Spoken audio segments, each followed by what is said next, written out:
Halo bro-broku, oke bersama kembali ke channel mekanik sendiri. Kita santai-santai saja di belakang rumah saja ini. Nih, ada sili padi lagi. Oke, untuk video kali ini saya akan menerangkan berkenaan dengan alternator. Oke, bagaimana kita memeriksa alternator. Oke, bagaimana kita tahu alternator itu rusak. Video ini bermanfaat kepada Anda semua. Untuk kita ada ilmu berkenaan alternator. Alternator ini adalah komponen utama untuk electrical. Itu paling penting. Bagaimana rupa alternator ini? Ini rupa ya. Orang panggil nih kadang dynamo, generator, tapi ini adalah alternator. Konsepnya sama saja. Tidak lari. Alternator ini berfungsi untuk mengecas bateri apabila engine dah dihidupkan. Selepas dah engine dihidupkan, alternator ini akan berpusing. Berpusing dan mengeluarkan tenaga electrical untuk mengecas bateri. Itu adalah fungsi utama alternator. Sekiranya alternator kita tidak akan charging, tidak dapat mengecas bateri, salah satu komponen dalam alternator ini ada yang rusak. Komponen yang selalu rusak dalam alternator, setahu saya, dan pengalaman saya, satu carbon brush, dan rectify diode. Dua ini selalu rusak pada bagian alternator, komponen utama alternator. Sekiranya rusak, kalau kita antar dekat bengkel, selalunya mekanik akan suggest tukar yang baru. Untuk memudahkan mekanik itu buat kerja. Tetapi bagi saya, untuk menjimatkan keuangan ataupun duit customer, kita kena overhaul dan cek satu persatu komponen dalam alternator ini rusak ataupun perlu ditukar setengah komponen. Itu paling penting. Jangan kita tukar sebiji terus. Sebab alternator ini yang kita tahu adalah mahal. Tengok jenis kendaraan. Kalau kendaraan mewah, alternator pun mahal. Bagaimana kita mengecek alternator yang recon? Konten video hari ini saya akan ajar cek alternator yang recon. Sebab alternator ni jauh dia punya perjalanan ni sampai ke Kuching. Alternator ni saya tidak tahulah dah di overhaul ataupun tidak, tapi yang ni ada bekas overhaul lah. Kata owner selalu kong.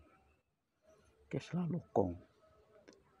Mungkin alternator ni okey sebenarnya, tetapi mungkin disebabkan komponen lain, relay, dan komponen yang lain yang berkaitan dengan electrical. Sekarang ni kita akan cek alternator sama ada dia mengecas bateri ataupun tak dapat lagi mengecas. Ini tajuk utama kita pada hari ini.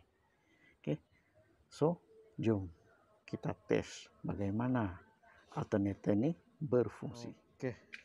Sekarang ni kita akan menguji alternator.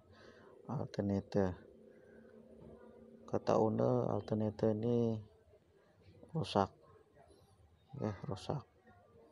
Tapi sebelum saya buat video ni, saya dah cek dah alternator ni, tapi masih berfungsi.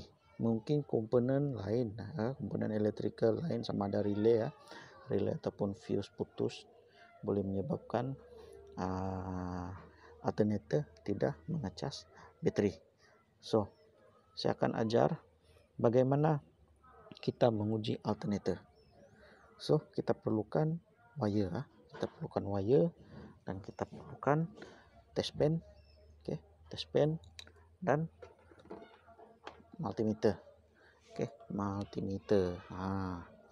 Oke, sebelum kita tes alternator, oke, Anda perlu tahu dekat alternator nih dia ada soket konektor, soket dekat sini, yang mana untuk jenis ini Toyota NCP42 dia mempunyai 3 pin.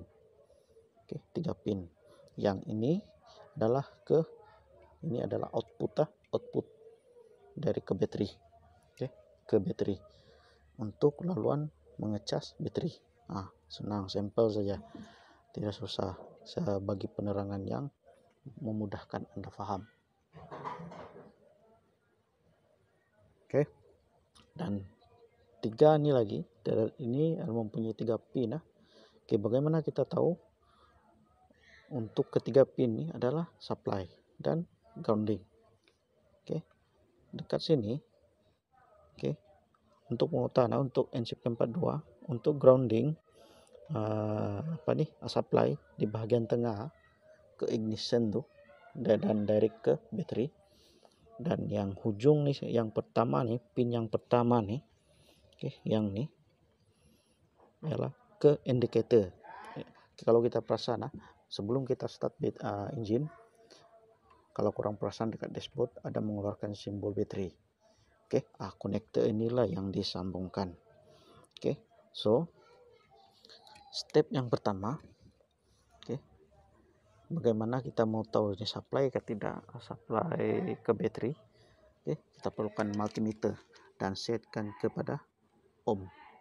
Oke, ohm. Kalau sekiranya kita ada multimeter, kalau tidak pun kita rujuk dekat internet, kita kena cari wiring diagram. So, untuk yang warna hitam nih kita touchingkan ke pin yang pertama, dan yang pin warna merah nih kita touchingkan ke pin yang nomor 2. Oke, kita tengok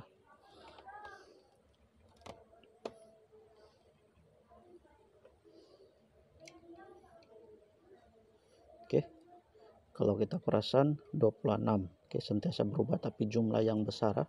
Kalau kita alihkan ke pin nomor 3 dia OL. Oke, OL. So, untuk yang tengah nih adalah supply ke ignition. Oke,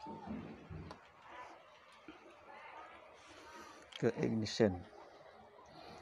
So,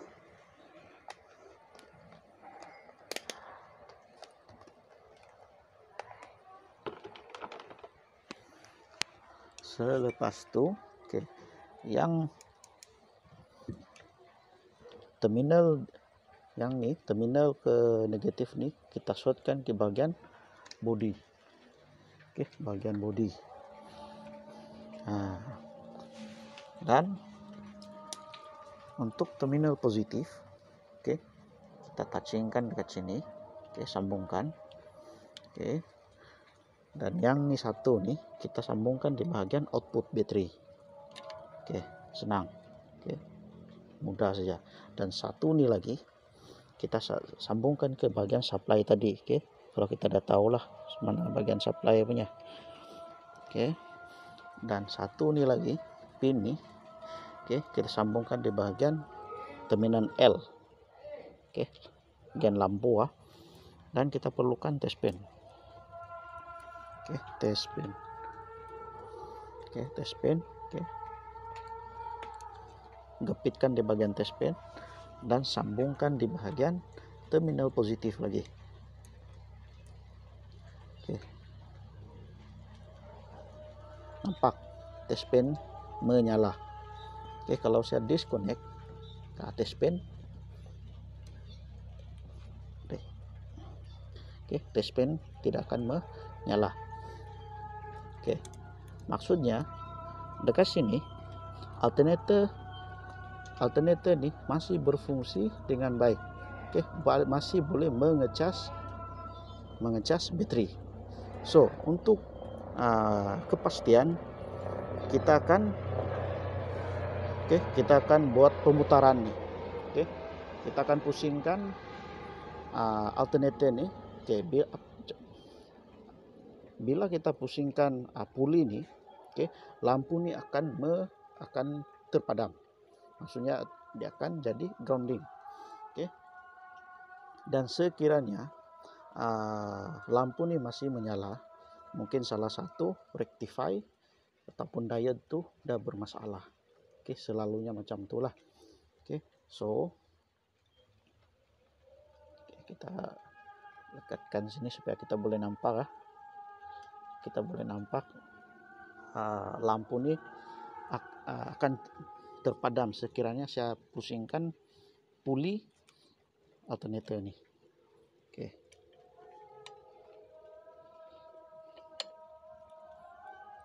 Oke, parah. Boleh nampak.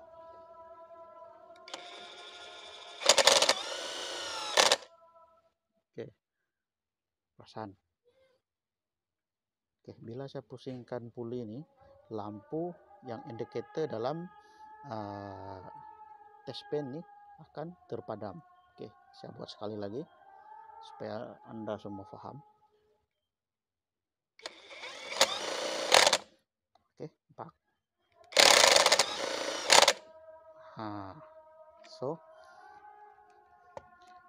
macam itulah pemeriksaan alternator. Oke, sekiranya kita beli yang recon, kalau yang ori ini tak perlu kita cek. Kalau mau cek pun tidak masalah. Oke, tapi selalunya ori, kalau yang baru tidak masalah, kita kan just pasang saja. Tapi kalau kita beli yang recon, kita kena cek step by step. Oke, terima kasih karena menonton video kali ini, dan saya harap dapat memanfaatkan ke semua pengguna kendaraan yang mempunyai kendaraan tersendiri atau mana-mana saja. Oke, dan the next video nanti saya akan tunjukkan ataupun ajar Anda semua, oke, cara overhaul alternator dan bagaimana kita mengecek carbon brush yang udah nipis, dan bagaimana kita soldering balik, dan kita kena dan bagaimana kita mengecek rectify diode yang udah rusak. So alternator ini kalau rusak tak perlu tukar yang baru, kita kena cek step by step. Sekiranya semua memang udah rusak, memang tak dapat diselamatkan, barulah kita cek barulah kita tukar pembeli.